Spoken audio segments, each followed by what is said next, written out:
भैया, कैसे हो आप सब। फिर से आ गए मैं नई वीडियो में नई ब्लॉग के साथ। दीपशिका नेगी की यूट्यूब चैनल पर आप सभी लोगों का स्वागत है। बड़ों को प्रणाम, छोटों को बहुत सारा प्यार।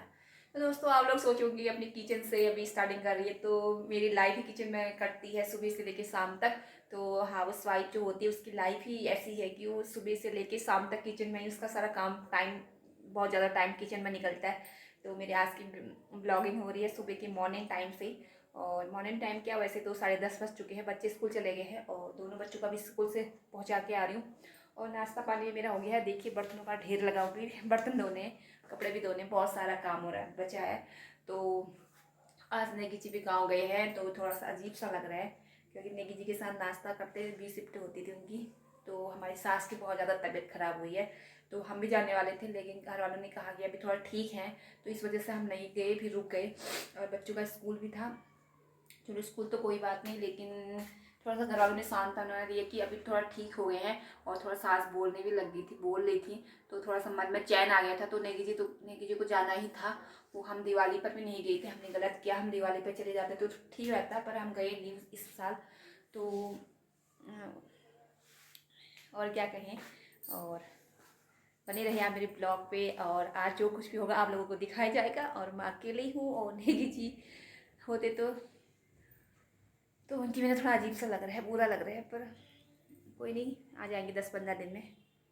शायद हमको जिन्होंने दिया था मैंने पूरा खा लिया। ये इतू इतू सा बचा है ये मैंने सोचा इसको दवाई के लिए रखूँगी, लेकिन ये ना मैंने सारा ऐसी हाथ से खा लिया है। वो काफ़ी टेस्टी हो रहा है। और इधर धुल रहे मेरे बर्तनों का ढेर। ये सुबह नाश्ते के बर्तन है, इतने सारे बर्तन हो रहे हैं। अभी फटाफट धोती हूँ बर्तन। मैंने इस कुकर में अपनी मस्त पहाड़ी दाल उबालने के लिए रखी है, और कुकर का ऐसा हाल हो गया, पूरी सीटी ऊपर से उड़ चुकी है और सीटी का ये हाल हो गया। और मैं तो डरी गई थी, फिर मैंने दूसरी कुकर की सीटी निकाली, फिर वो लगा रखी है अभी। और ये दाल की ऐसी हालत हो गई है, ऊपर दीवार भी खराब हो गई है। नेगी जी ने अभी पेंट किया था, सब ऊपर को उड़ के चले गया। इसका वास, भाप बहुत डेंजर हो गया था, मेरे को तो डर लग गई। तो दोस्तों, मैं हो गई हूँ, मेरा काम हो चुका है और मैं रेडी हो चुकी हूँ भाविस को लाने के लिए। भाविस का जाने का टाइम भी, लाने का टाइम भी हो रहा है, जाने का कह रही हूँ तो आप लोगों ने मेरी कल की वीडियो देखी होंगी, और उस वीडियो में मेरी कॉपीराइट ज़रूर आया होगा, लेकिन उस वीडियो में वो वीडियो में डालने का मकसद ये रहता है कि मैं हमेशा हमेशा ऐसा चीज़ सोचती हूँ कि मैं समाज के लिए कुछ कर सकूँ, पर मैं कुछ कर नहीं पाई। तो समाज को एक मैसेज देना चाहती हूँ। मतलब मेरे जो उस वीडियो को देखेगा लास्ट में, तो उसमें ऐसे ऐसे प्रोग्राम है जो हमारे दिल को छू जाते हैं, और वास्तव में दिल को बहुत छूते हैं। बचपन से ही अटैचमेंट हूँ मैं उन चीज़ों से। जैसे आर्मी वाले हैं, हमें जब पुलवा पे आतंकवादी हमला हुआ था तो वो प्रोग्राम भी दिखाया था। और जब जो हमारे जो आसपास की जो घटनाएं होती हैं, वो चीज़ें ज़्यादा दिखाई थी उन प्रोग्रामों में। तो वो प्रोग्राम मैंने इसलिए भेजी ताकि मेरे इस वीडियो के माध्यम से एक बच्चे के अंदर भी परिवर्तन आ जाए, एक बच्ची के अंदर भी परिवर्तन आ जाए। तो मैं अपने वीडियो को सक्सेसफुल मानूंगी। और मुझे अपने व्यूज़ के लिए या यूट्यूब से पैसा कमाने का कोई भी इरादा नहीं है। मुझे भगवान ने बहुत कुछ दिया है, और बहुत कुछ दिया है, और मैं इतने में शांति हूँ, मुझे इतने में खुशी है। बस भगवान मेरी इस चीज़ को बनाए रखे, हमेशा बरकरार रखे, मैं भगवान से यही बोलती हूँ। पर जो यूट्यूब में मैंने जो वीडियो डाली थी उसमें कॉपीराइट मेरा इसलिए कोई बात नहीं, कॉपीराइट की मुझे कोई चिंता नहीं रहती है। बस मेरा मकसद रहता है कि मैं उस वीडियो के माध्यम से लोगों को मैसेज, मतलब किसी के अंदर तो परिवर्तन आए, कोई तो आगे बढ़ने के लिए उस वीडियो को देख के किसी के अंदर तो बदलाव आए। तो इसलिए मैं यूट्यूब पे वीडियो डाल देती हूँ छोटी छोटी, जैसे भी मुझे लगता है कि ये वीडियो सही रहते हैं, इससे समाज में एक मैसेज जाएगा। और मेरी इन वीडियो को देख के शायद किसी न किसी के अंदर तो आगे बढ़ने की उसको प्रेरणादायक स्रोत मिलेगा मेरी इन वीडियो को देखने से। मतलब एक प्रेरणात्मक विचार मिलेगा, सोच मिलेगी। इसी वजह से मैं अपनी मेरा मकसद रहता है कि मेरी जो ये वीडियो हैं इनको ग्रामीण इलाके के लोग ज़्यादा देखते हैं शायद, मुझे ऐसा लगता है। तो मैं ग्रामीण क्षेत्र के लोगों के लिए ही ये वीडियो अपने वीडियोस बनाती हूँ कि मेरे वीडियोस को देख के ग्रामीण लोगों के, ग्रामीण जो क्षेत्र में है अभी भी कई ऐसी विचारधाराएँ हैं, कभी अभी भी ऐसी कहीं कहीं पर रूढ़िवादी विचारधाराएँ हैं, कहीं कहीं पर ऐसी विचारधारा जहाँ पर बेटी को अभी भी इधर उधर नहीं भेजा जाता। बेटी के अंदर भले कितनी कौशलता होती है, और उसको पढ़ने का कितना भी टैलेंटेड होता है, उसका पढ़ने की इच्छा होती है, आगे बढ़ने की इच्छा होती है, चंद्रमा तक पहुंचने की उसकी भी इच्छा होती है, यानी कि ईसरो तक जाने का, एक साइंटिस्ट बनने की। तो कहीं कहीं पर अभी भी बेटियों को बाहर नहीं भेजा जाता है। और वैसे तो हमारे पहाड़ों में भी मतलब वैसे हो गया है, लेकिन कहीं कहीं पर अभी भी इतनी दूर तक बेटियों को नहीं भेजा जाता है। और बस उनकी शादी करने की बहुत जल्दी रहती है। तो मैं ये चाहती हूँ कि मेरे इस वीडियो के माध्यम से विचार बदले और लोगों में प्रेरणात्मक विचार आए और एक नई सोच आए। क्योंकि उन वीडियो में जितने भी मैंने प्रोग्राम अपने यूट्यूब वीडियो में कल डाले हैं, वो मेरे दिल को बहुत अंदर तक झकझोर देती है, मुझे मेरे मन को छू गई थी। क्योंकि उसमें सारी वीडियो, सारी प्रोग्राम ऐसे थे जो हमारे मन को छू जाते हैं। और हमें अपनी लाइफ में कुछ ना कुछ ज़रूर करना चाहिए। जैसे बेटियों को कराटे बॉक्सिंग ज़रूर सिखाना चाहिए आजकल, बहुत ज़रूरी है अपनी सुरक्षा के लिए। क्योंकि उठो द्रौपदी, शस्त्र उठाओ, अब तुम्हें माधव बचाने नहीं आएंगे, ये मुझे बहुत अच्छा लगा। क्योंकि सच है, ये कलयुग है, इसमें हमें खुद ही अपने लिए अपनी सुरक्षा खुद करनी है। तो हमें बचपन से ही बेटियों को कराटे बॉक्सिंग मतलब कोई भी ऐसी चीज़ करानी चाहिए जिससे बेटियाँ अपनी सुरक्षा कर सके खुद ही। और तो ये चीज़ मुझे बहुत अच्छी लगी, बेटियों को बचपन से कराटे बॉक्सिंग सिखानी चाहिए ताकि बेटियाँ अपनी सुरक्षा खुद कर सके। और पुलवा आतंकवादी हमला हुआ था, उसमें सैनिकों के बारे में दिखाया गया था। मेरे दिल को बहुत, मैं सैनिकों से बहुत प्यार करती हूँ बचपन से ही, जो बॉर्डर पर रहकर हम लोगों की सुरक्षा करते हैं। तो मैं बचपन से उनसे अटैचमेंट हूँ।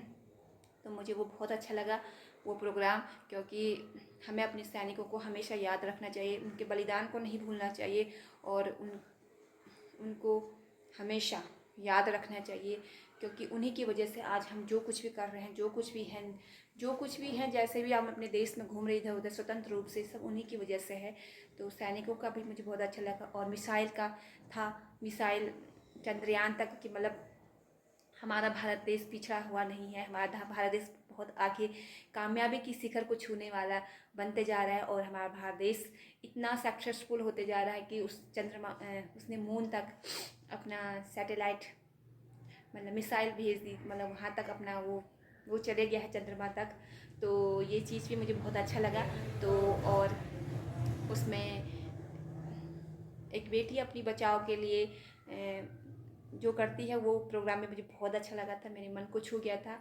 और एक उसमें कविता कही गई थी। मैं अपने यूट्यूब में उन्हीं चीज़ों को डालती जिससे लोगों में, मेरा यूट्यूब बनाने का मकसद एक ये भी है कि मैं अपने यूट्यूब में ऐसी वीडियो डालना चाहती हूँ जिससे लोगों के विचार बदले, लोगों की सोच बदले, खासकर ग्रामीण क्षेत्र के लोगों की, और उनको कुछ सीख मिले। मैं यही चाहती हूँ कि मेरी वीडियो में कुछ ऐसा डालना चाहती हूँ कि जिससे कुछ प्रेरणादायक विचार मिले मेरी वीडियो को देखने से, कुछ लोगों को कुछ करने की।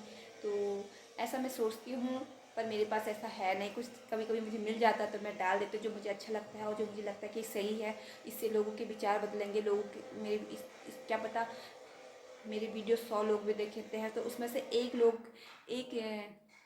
एक व्यक्ति के मन में भी ये विचार परिवर्तन आता है, या उसको आगे बढ़ने की एक वो आती है, तो सोच आती है। तो मैं अपने वीडियोस को सक्सेसफुल मानूंगी। तो इसलिए मैं ये ऐसी वीडियो डाल देती हूँ। मेरा कॉपीराइट आ जाता है और ऐसी वीडियो डालने पर, लेकिन मुझे बहुत अच्छा लगता है, मुझे कॉपीराइट की चिंता नहीं है। और क्या कहूँ दोस्तों, मुझे बहुत अच्छे लगे थे वो भी, जो भी मेरे प्रोग्राम में जो चीज़ मुझे बहुत अच्छी लगी थी वो मैंने अपने वीडियोस में डाल दिए।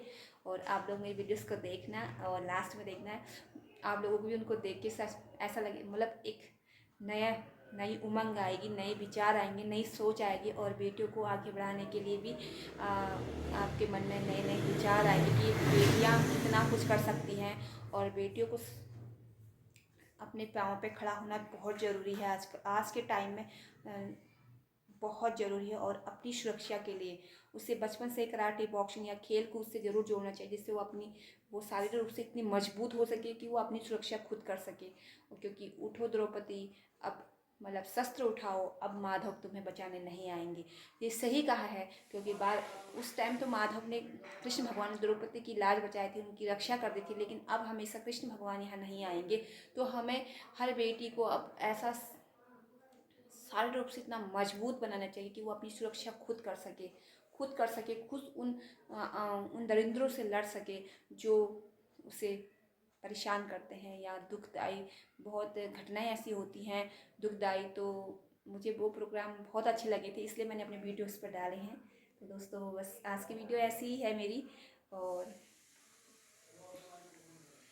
उससे मुझे बच्चों के माँ बाप के बारे में भी पोएम कही गई थी कि आज कलयुग का मानव कैसा है, मतलब अपने माँ बाप के लिए कुछ भी नहीं कर पाता है थोड़ा बहुत। तो पहले के जो बच्चे होते थे वो अपनी प्रहलाद है, लव कुश है, जो कुछ राम है, अपने माता पिता के कितने सच्चे होते थे, अपने माता पिता की हर बात मानते थे। लेकिन वो पोएम भी मुझे बहुत अच्छी लगी थी, इसलिए वो पोएम भी मैंने डाली है इसमें। एक बच्चे के द्वारा कही गई थी और एक उसमें इंस्ट्रूमेंट बजाया गया था बच्चों द्वारा। वो प्रोग्राम भी मुझे बहुत अच्छा लगा क्योंकि बच्चों ने उसमें टैलेंट, आज हमारा भारत देश कितना आगे बढ़ रहा है, मतलब बच्चों में टैलेंट की कमी ही नहीं है। मतलब अगर बच्चों को कुछ किसी चीज़ में उनको जोड़ा जाए तो वो सक्सेसफुल हो जाते हैं, मतलब बहुत जल्दी सीख जाते हैं। और वो इंस्ट्रूमेंट में उन्होंने बजाया था मुझे बहुत, जैसे गिटार है, तबला है, ढोलक है और बांसुरी है, पता नहीं क्या क्या बजाया था उन्होंने, मुझे नाम भी उतना नहीं आता है। म्यूजिक सिस्टम जो भी बजाया था उन्होंने बहुत अच्छा बजाया था, मतलब ऐसा लग रहा था कि साक्षात यहाँ म्यूजिक सिस्टम यहीं आ गया है, पूरा माँ सरस्वती यहाँ पर आ गई है। तो बहुत अच्छा लगा था वो भी मैंने डाला है अपने वीडियोस में, तो आप लोग मेरे वीडियोस को देखिएगा। और अभी आई है धूप, आज मस्त धूप आई, 2 दिन से यहाँ बहुत ठंडा हो गया था और आज अभी धूप आ गई है। मैं बैठी हूँ धूप में और कपड़े भी सब धो लिए मैंने आज, वो देखिए कपड़ों का ढेर। और मैंने यहाँ दाल डाल दी, यहाँ पर देखिए दाल, सोयाबीन की दाल और ये चने की दाल। तो धूप सेक रही हूँ, अभी बहुत ठंडा हो रहा है यहाँ पे। तो आज मस्त कलर की धूप, मस्त कलर दिख रही है, मस्त टाइप की धूप आई है, तो धूप में बैठे दगड़ियों। हेलो दोस्तों, अभी दिन का समय हो गया और मैं बनाने लगी हूँ खाना। और खाना क्या बनाऊँ, नेगी जी गए हैं घर और बस बच्चों के लिए तो बनाना ही पड़ेगा। तो हमारी सास की बहुत ज़्यादा तबीयत खराब हुई थी, तो हम लोग गए जा नहीं पाए थे दिवाली के टाइम पे। तो नेगी जी जब हमें आवाज़ सुन के तो लग रहा था कि मतलब उनकी आवाज़ वैसे कड़क ही रहती है, तो तबीयत ख़राब भी होती है तो उनकी आवाज़ ठीक ठाक ही रहती है। तो हमने सोचा कि थोड़ा कम ही हो रहा होगा तो हो ठीक हो जाएंगे, लेकिन टाइम ज़्यादा हो गया था काफ़ी टाइम। तो नेगी जी को जब हमने उनसे वीडियो कॉलिंग करी तो उनकी तबीयत बहुत ज़्यादा ख़राब हुई थी, हमें बहुत रोना आ रहा था। और नेगी जी को बहुत ज़्यादा, क्योंकि उनकी तो माँ है ना, वो बहुत प्यार करते हैं अपनी माँ से। और है ना, माँ से तो प्यार होना ही करना ही पड़ता है, क्योंकि माँ से बढ़कर कोई नहीं, बीवी भी नहीं होती है। जितना माँ हो कर सकती है उतना सच में एक बीवी भी नहीं कर सकती है, किसी की भी हो। माँ का दर्द माँ ही जाने। और यही तो नेगी जी ने सोचा, उनको बहुत दुख हुआ और वो बहुत ही नर्वस हो गए थे। और वो कहने मुझसे कह रहे थे कि ना, मुझे उनकी एक बात बहुत ही दिल को छू, मतलब उन्होंने एक दिल को छूने वाली बात की। उन्होंने कहा ना कि जब जब बेटा बीमार होता है तो माँ दौड़े दौड़े आती है, और जब माँ बीमार है तो मैं यहाँ से बेटा जा नहीं पाता है अपनी काम की वजह से या उससे। तो वो बात मेरे अंदर तक पहुँच, मतलब मेरे दिल को भी उसने अंदर तक झकझोर देगी। मैंने सोचा कि ये सच है और तुम्हें जाना चाहिए और तुम जाओ। तो खाना खा के आ गया, अब दाल पर लग गया, यहाँ पे दाल गिराने में लग गया है। बस एक ही काम है तेरा, दाल गिराना। खाना खाया नहीं खाया भावेश, सुनो तो मेरी बात, खाना खाया आपने? बस दाल पे खेल लग गया, अभी सारे छत में दाल ही दाल गिराएगा, फिर मैं बहुत मारूंगी बहुत। थोड़ी आ गई हूँ भावेश को छोड़ के, और मैंने करने इतने सारे कपड़े फोल्ड, क्योंकि 2 दिन से यहाँ ठंडा हुआ था तो कपड़े सूखे थे, इतने ज़्यादा कपड़े हो गए थे। तो अब बच्चे चले गए अभी ट्यूशन, तो अब आराम से घर का काम करती हूँ। और सर दर्द भी हो रहा है, आजकल हवा चलने लगी, ठंडा होने लग गया है। और तो दगड़ियों फटाफट कपड़े फोल्ड करती हूँ और पूजा करने का टाइम भी हो रहा है, पूजा भी करके आती हूँ। फटाफट बने रही है ब्लॉग पे। भावेश कर रहा है होमवर्क, ये भावेश ने क्या कर दिया, मिसिंग द वर्ल्ड। लिखो बाबू, आ जाओ, कहाँ जा रहे हो? Missing the world. अरे यार तुम छुपते रहते हो।